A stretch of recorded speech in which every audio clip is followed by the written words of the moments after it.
O Senhor esteja convosco. Proclamação do Evangelho de Jesus Cristo, segundo Mateus. Naquele tempo, a fama de Jesus chegou aos ouvidos do governador Herodes. Ele disse a seus servidores: é João Batista que ressuscitou dos mortos. E por isso os poderes miraculosos atuam nele. De fato, Herodes tinha mandado prender João, amarrá-lo e colocá-lo na prisão por causa de Herodíades, a mulher de seu irmão Filipe. Pois João tinha dito a Herodes: não te é permitido tê-la como esposa. Herodes queria matar João, mas tinha medo do povo, que considerava João como profeta. Por ocasião do aniversário de Herodes, a filha de Herodíades dançou diante de todos e agradou tanto a Herodes que ele prometeu com juramento dar a ela tudo o que pedisse.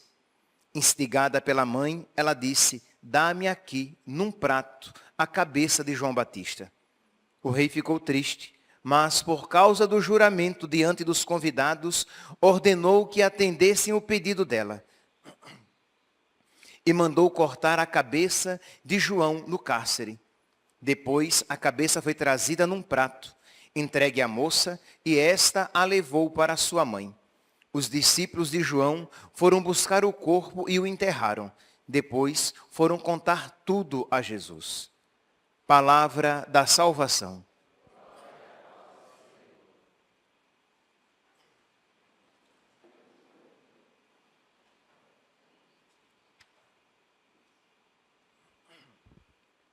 Caríssimos irmãos e irmãs, continuamos com a leitura do livro do profeta Jeremias. E o tema da verdade, da defesa da verdade, do anúncio da verdade, continua ainda mais forte do que ontem. Já estava presente, agora mais ainda. Vocês lembram? O contexto é o seguinte: Jeremias está à porta do templo e o povo está indo ao templo para oferecer o sacrifício, para praticar o seu culto, a sua religião. E Jeremias então anuncia que se eles não se emendarem, Deus castigará aquela cidade, Jerusalém, tornando-a uma segunda Silo. Lembremos que Silo foi aquela cidade que tinha a Arca da Aliança, tinha um tabernáculo com a Arca da Aliança, e Silo, por causa dos pecados, da impiedade dos filhos de Eli e de todo o povo, Silo foi destruída e a arca foi levada pelos filisteus. Então, Deus, por meio do profeta Jeremias, disse: se vocês não se converterem, eu farei de Jerusalém uma segunda Silo. Então é esse o contexto. Jeremias está falando que os maus costumes, eles contaminam a prática religiosa. Isto é, aquilo que o povo está fazendo é mal? Não, muito pelo contrário. É bom, é muito bom. O povo está indo ao culto, ao templo, oferecer o sacrifício. Mas eles não mudaram o coração. Eles estão apegados aos próprios pecados. Não é apenas que eles são pecadores. Porque, infelizmente, eles eram pecadores e nós somos pecadores.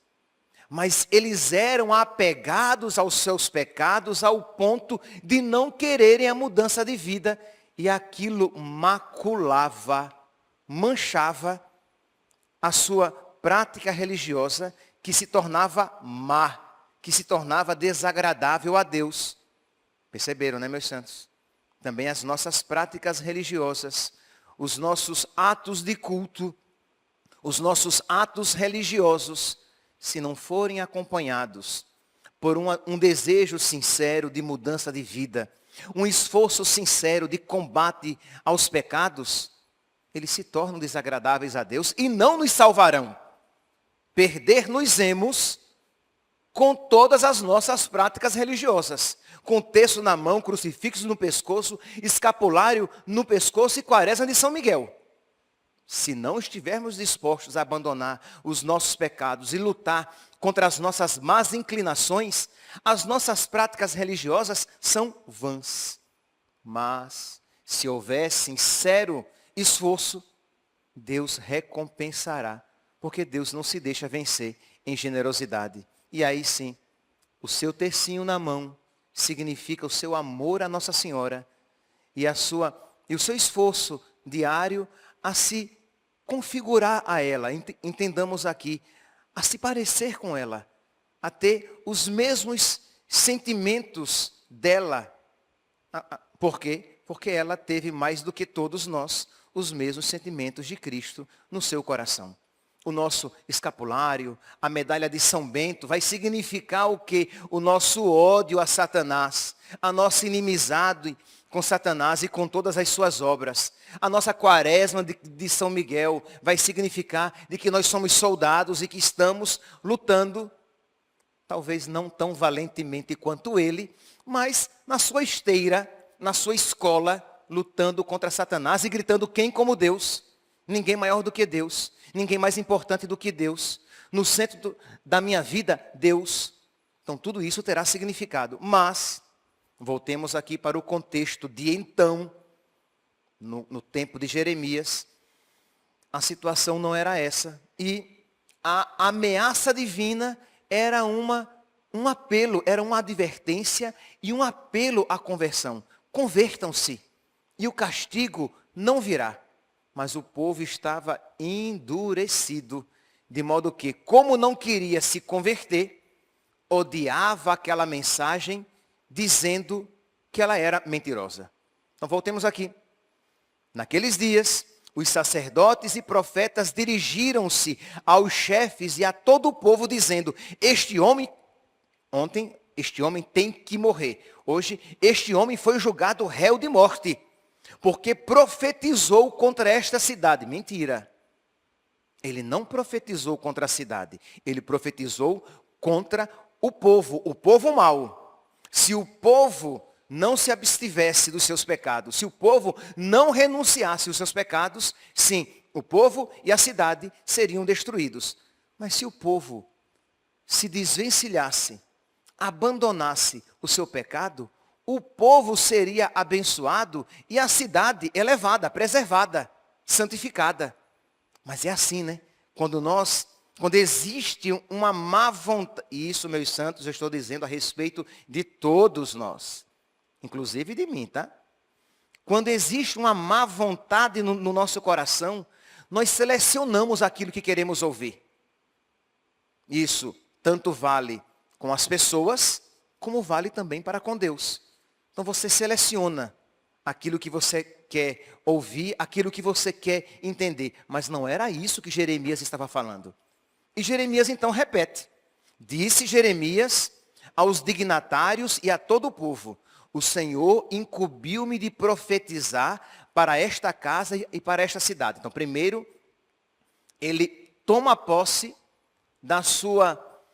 ele reivindica a sua missão de enviado de Deus, isto é, eu sou o enviado de Deus e eu tenho o direito de pregar o que Deus manda.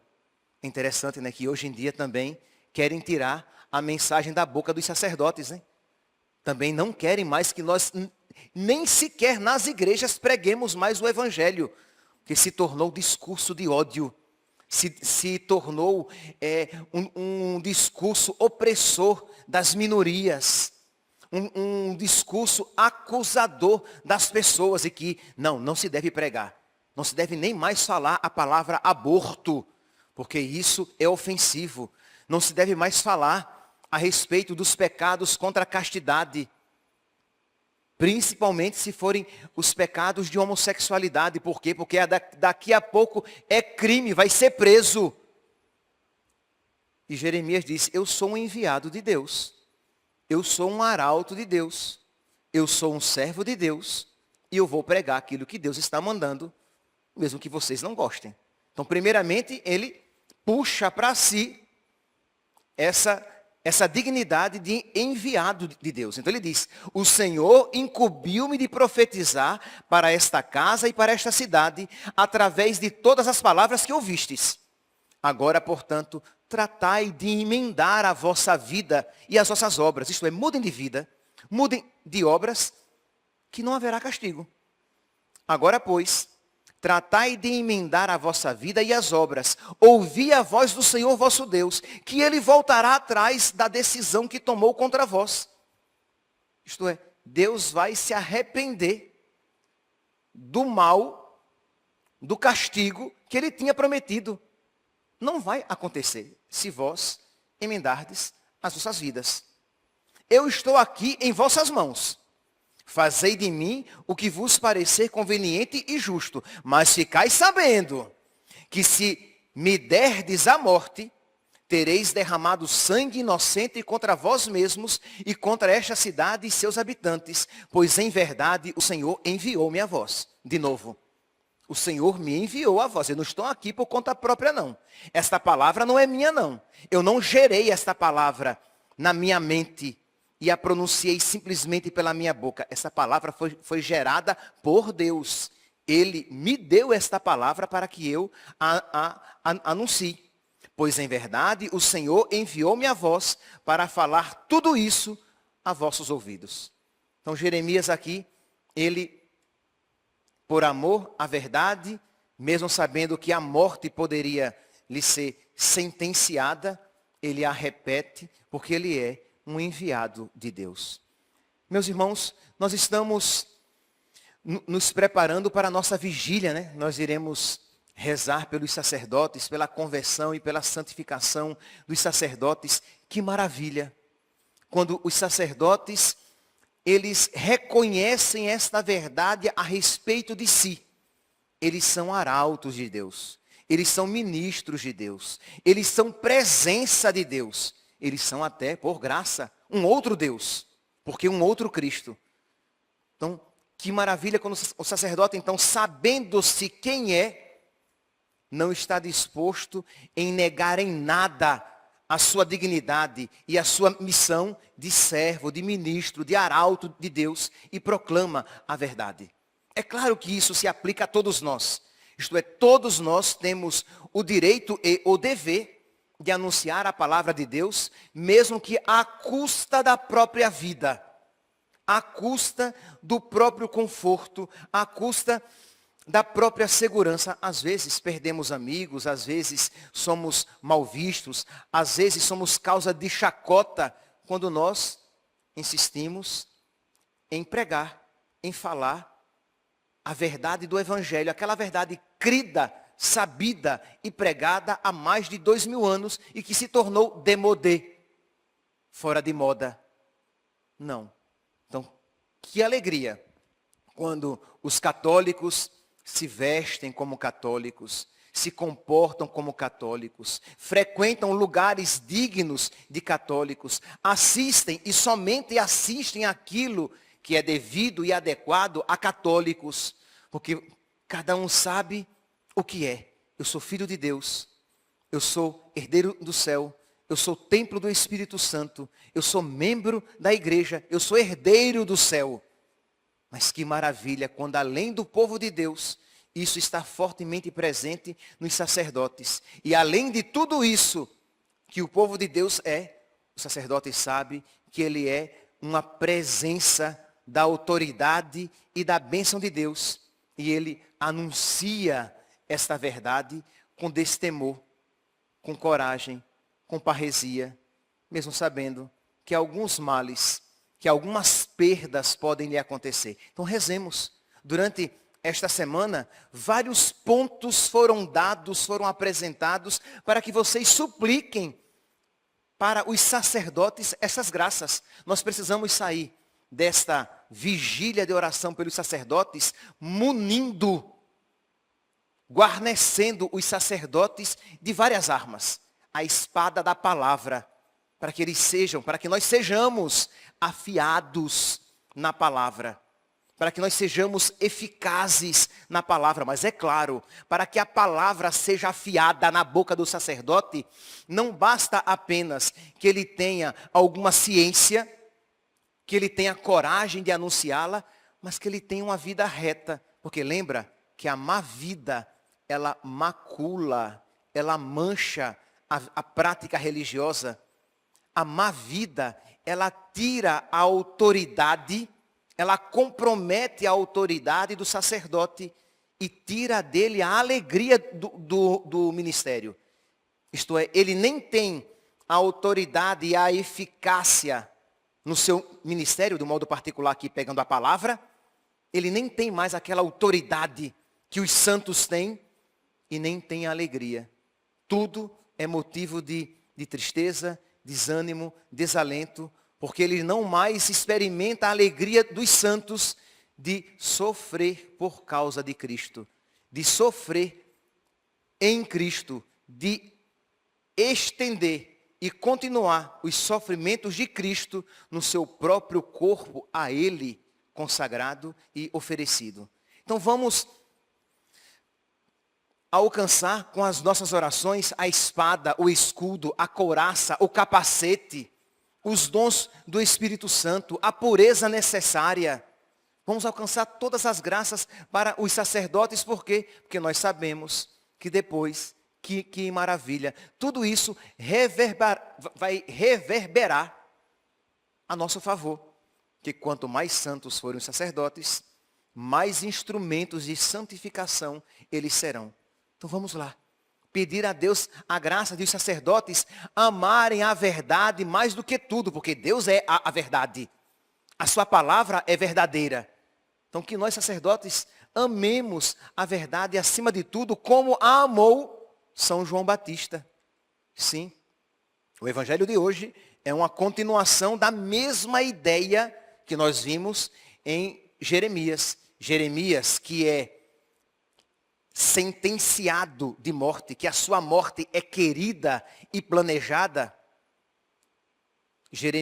São João Batista, que também tem a sua morte sentenciada. Por quê? Porque ele resolveu dizer aquilo que Deus lhe mandara dizer.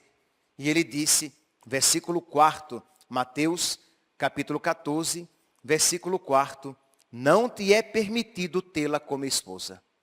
Ele disse para Herodes, que Herodíades, que era esposa do irmão dele, do irmão de Herodes, ela não podia ser esposa dele. João Batista sabia que isso dizendo, ele comprometia a sua vida. Mas para São João Batista, Deus era mais importante do que a sua própria vida. Imagine, meus santos, que isso não soe poesia. Imagine sacerdotes que têm esta mesma verdade nos seus corações. Deus me é mais precioso do que a minha vida. Deus me é mais precioso do que o meu conforto. Deus me é mais precioso do que os prazeres, lícitos e ilícitos. De modo que estou disposto a renunciar tudo isso, mas não renunciar a Deus. Então, São João Batista estava disposto a isso.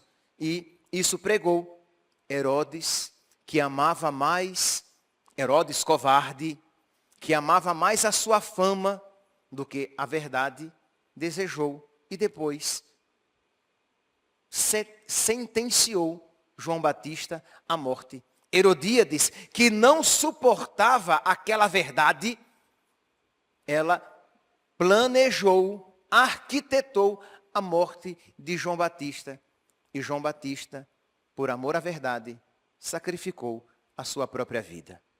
Meus irmãos, essas palavras se aplicam a todos nós, principalmente no mundo de hoje, em que o politicamente correto virou a palavra do dia, a palavra da vez, a postura do tempo. Não sejamos politicamente corretos, sejamos fiéis a Deus. Não sejamos politicamente corretos, sejamos fiéis ao Evangelho. Digamos, preguemos, falemos a verdade com sabedoria, com paciência, com caridade, mas falemos a verdade.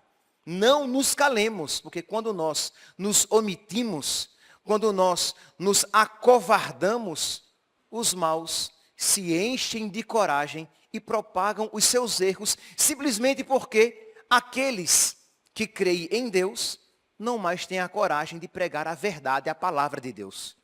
Mas isso que se aplica a todos nós, peçamos de uma maneira especial, particular, insistente, pelos sacerdotes da nossa paróquia, pelos sacerdotes da nossa arquidiocese, pelos sacerdotes do nosso país, Brasil, pelos sacerdotes do mundo inteiro. Louvado seja nosso Senhor Jesus Cristo. Para sempre seja louvado.